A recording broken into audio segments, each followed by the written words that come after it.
Welcome down to the Malted Man Cave. I'm Keith. And I'm Dave. Tonight we're doing another sherry bomb just for Dave.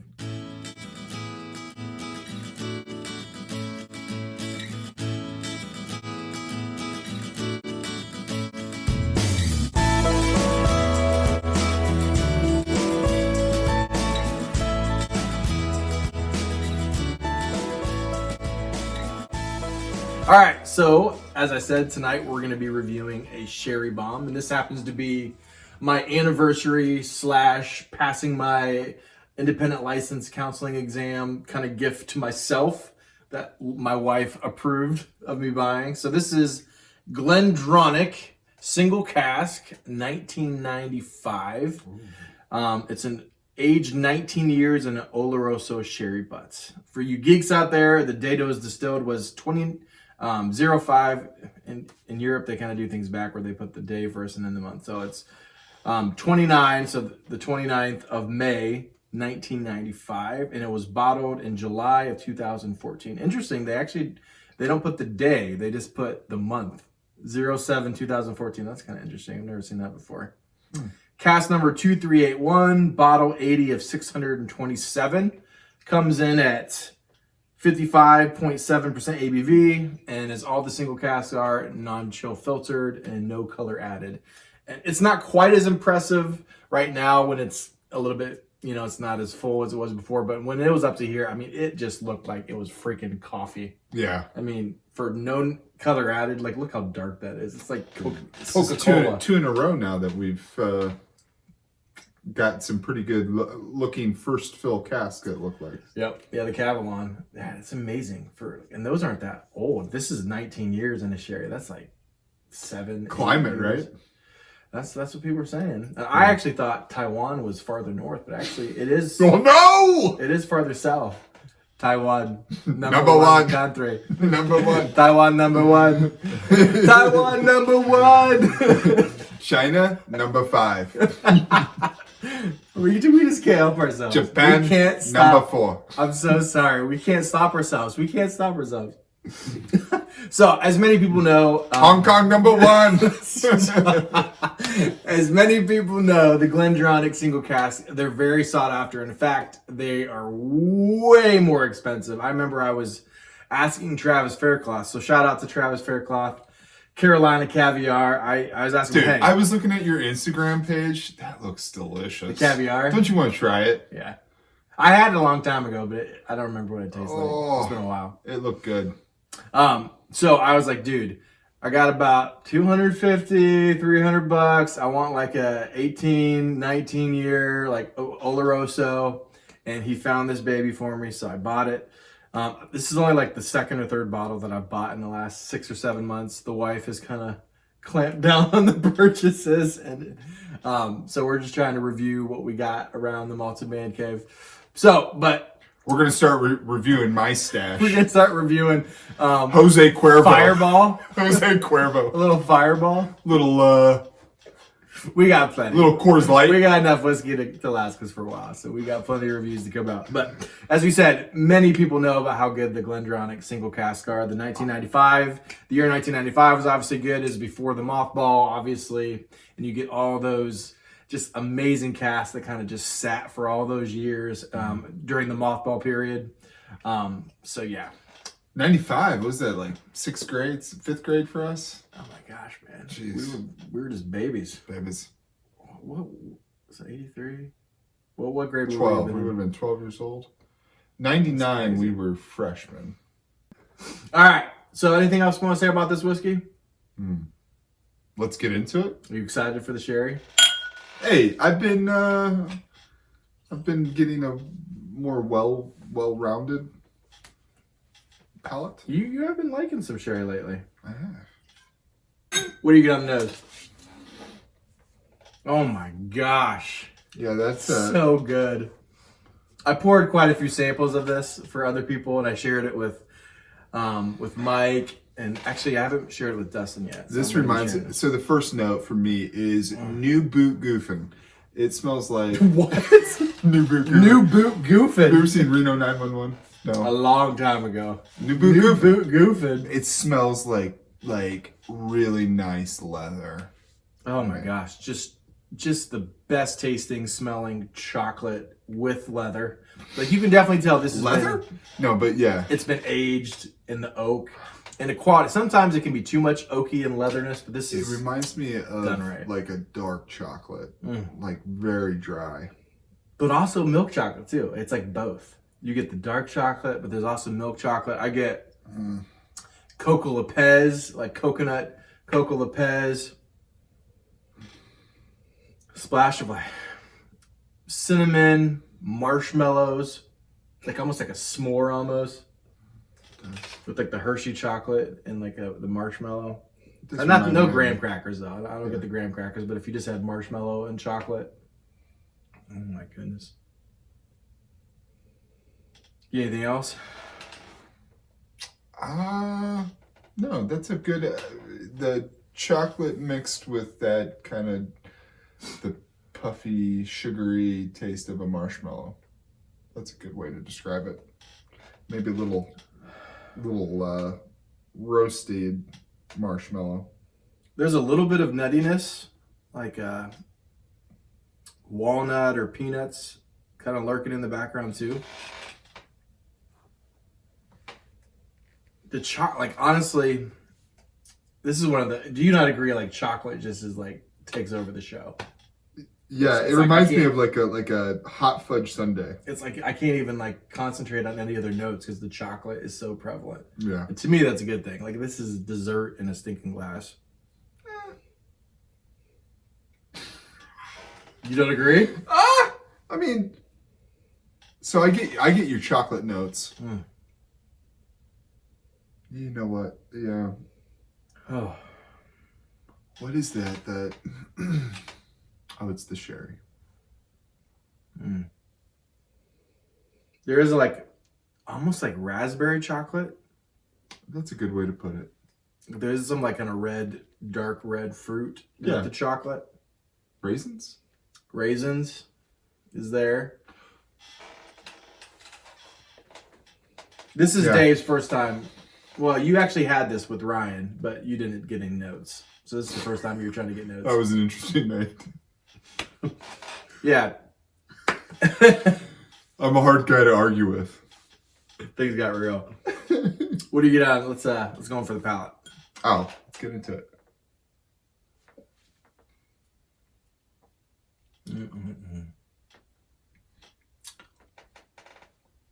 So dark chocolate,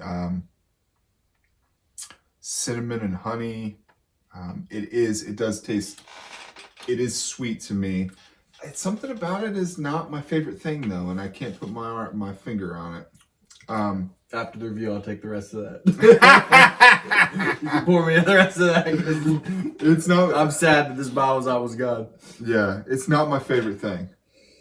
So for me, and I forgot to say, there is like an amazing. I know I say those every Glendronach. There's that earthiness from the dunnage warehouses. There's an earthy note like on the nose, and when you drink it, it's just like almost like chocolate Nesquik with like dirt in there, with like, you know, obviously Hershey bar, marshmallows, cinnamon, walnuts, peanuts, raisins.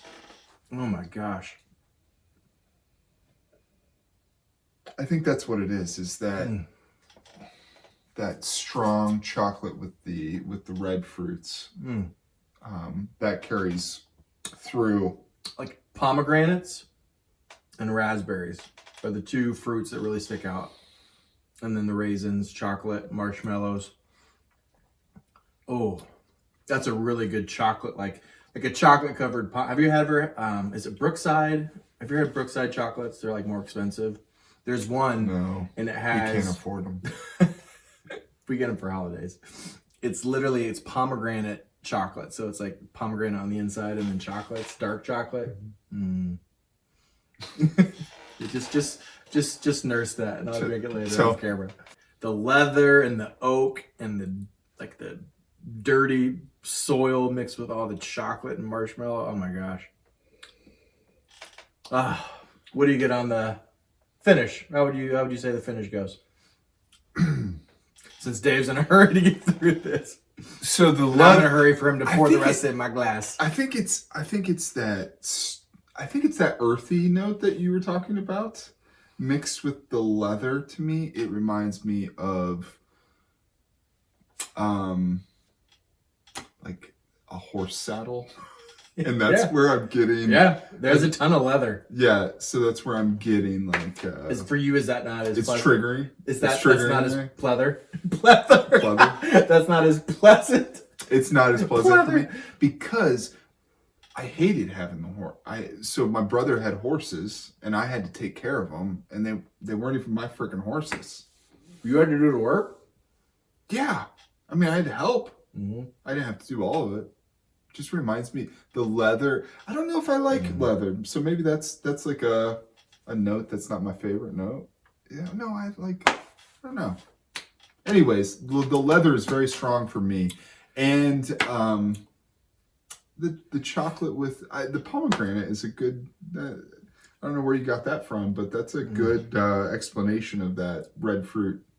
So, for me, it's the only possible negative. It's not the most. It's not the longest finish I've ever had. It's a medium finish, but it's not incredibly long. Now, it's medium and it's there. It's got, again, chocolate pomegranates, dark chocolate, raspberries. It's got the leather. It's got the oak. It's got the Coco Lopez. It's got the earthiness. It's got the leather. It's got, did I say marshmallows already? Like, it's cinnamon, touch of like nutmeg even. Almost like even on the palate and on the finish, I almost get a little graham cracker, honey graham cracker-ish s'more. Man. Yeah. It does fade. It does fade pretty a little quicker. You want it? Mm-hmm. Waste not. Malted Man Cave Mark. So I appreciate it. It's not my favorite thing. Daddy like. Travis, thank you for the find. This man has enjoyed it quite a lot. Now my favorite thing, I'm going to give it an 84. Oh my gosh. You're crazy. But I'm glad you're giving it an honest score. How you feel about it? I just something about that love. You just don't like the hardcore aged quality sherry bobs. That's just not your thing. Good. More for me. So, one thing I'll say about this. So, obviously, I've had like the 26-year-old Oloroso. I've had some of I think I've had a 24-year-old single cask Glendronach. I think I've had a PX and Oloroso. Obviously, I've had pretty much all the core line. The 21, the 18 Allardyce, the 15, the old school revival. I still haven't had the new 15 revival yet. So, I'm not sure. Obviously, I've heard it's not as good. But I do not know yet. But, man, this is almost as good as the 26-year-old Oloroso one that I had. That's the only thing. It does taste, you can tell it's just not quite as aged as the 26-year-old one that I think you actually had it with Jonathan Meadmeal. Yes. Right? We did that live stream. Yeah. I think I enjoyed that one. Yeah? Better than this one? I mean, it's just something about that. Obviously, you're not getting it as much as me, but for me, that's strong. I love that leather note with the chocolate and the earthiness. Give me more of that. All right, picture this. Late January, rain. It's 36 degrees. It's been freezing. Horse stalls filling with water and poop. Young David with a hand drill, drilling holes in cement to get poop water out of the stalls. So, like, do you wear leather jackets? No, but it just reminds me of the horses. Anytime you get a leather note?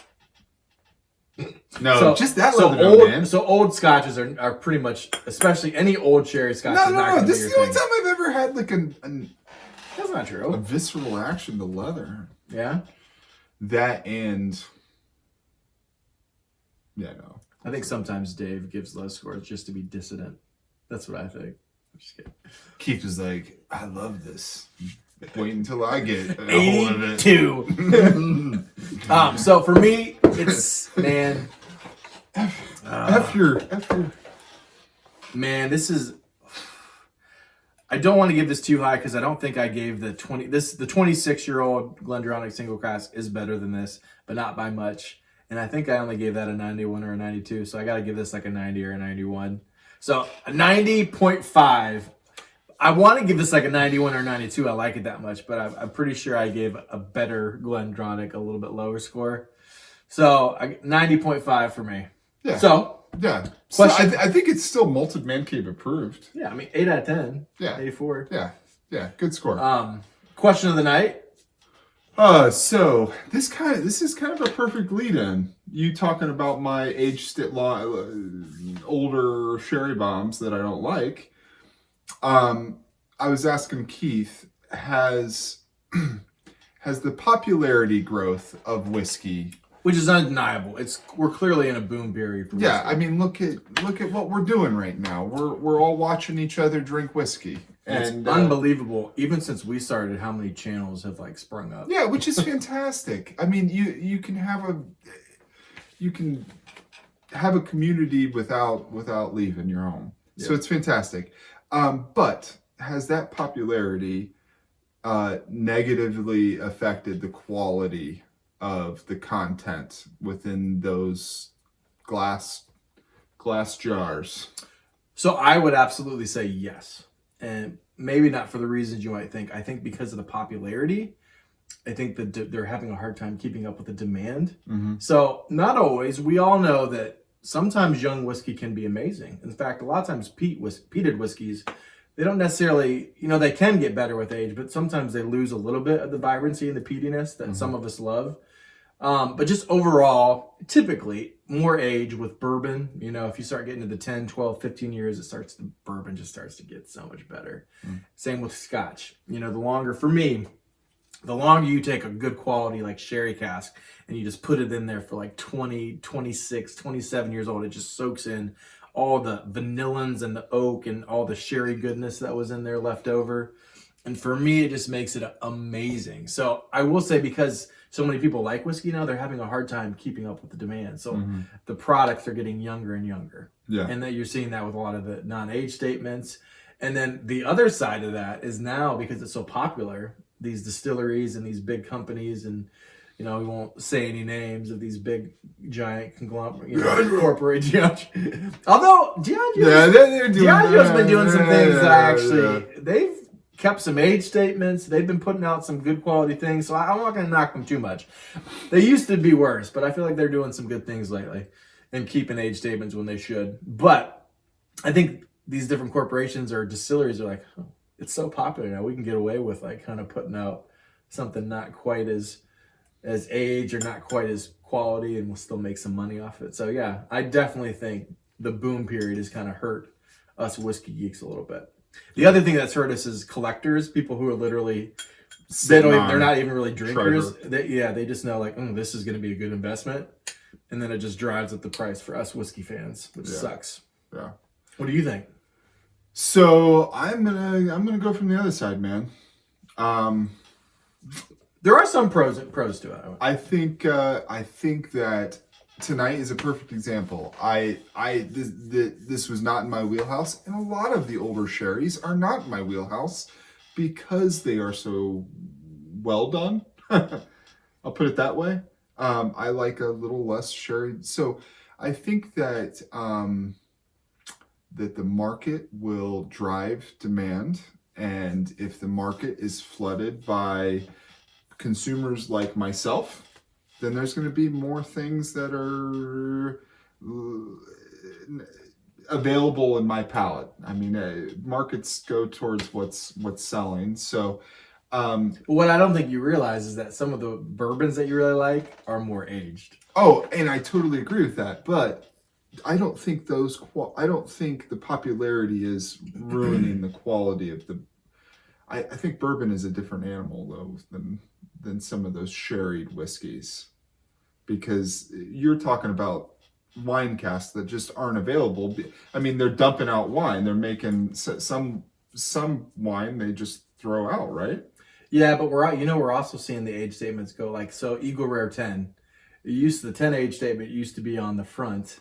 Now it's moving on the back, and I think it's only a matter of disappeared. time. And so the same thing happened with Elijah Craig 12. Yeah. So the small batch. Don't get me wrong, it's still delicious. Yeah. For what you pay for it, but it used to be a 12-year-old, and it was even better than the small batch. I know. And that's slowly. So I agree with you. Here's another positive about the boom, is that more distilleries have sprung up. And there's more choice. There's more variety. Yeah. And Port Ellen and Brora, they're remaking some of these closed distilleries. And look at what we just reviewed, Cavalon. Yeah. Who knew that 40 years ago that we would be doing a Taiwanese? Yeah, Taiwanese. Taiwan number one. YouTube number one. If you haven't seen it, look up Angry Pug Taiwan number one. It's really funny on YouTube. They use some language, so be... it's not family friendly. Yeah, don't watch it around your kids. Yeah. But, so pros and cons, I think I tend to lean more towards the negative. And I think that because of the choice, because of that, there's more choice for people like myself. So you're thinking because there's more distilleries, there's more choice. So I agree with you there. Yeah. I get where you're going. And because of that too, the quality, I think, will continue. I hope it will continue to improve. I feel like you're a little bit more have a little bit more positive attitudes. Maybe a year or two ago when we were first starting this, the age statements and the coloration and the filtration was much more heavy on your mind, and nowadays it's kind of eased up a bit, I think. I think it's because if you notice, we really don't review the stuff that's not. For the most part, we only review stuff that's not chill filtered. I know. So anyway, maybe I'm just spoiled and I live in a dream world where I drink really good whiskey and I enjoy it. So thank you guys as always for watching. Please like, subscribe, leave us a question of the night if you have anything you want us to banter about, and remember, sherried Scotch is king. Oh, but Buffett number one.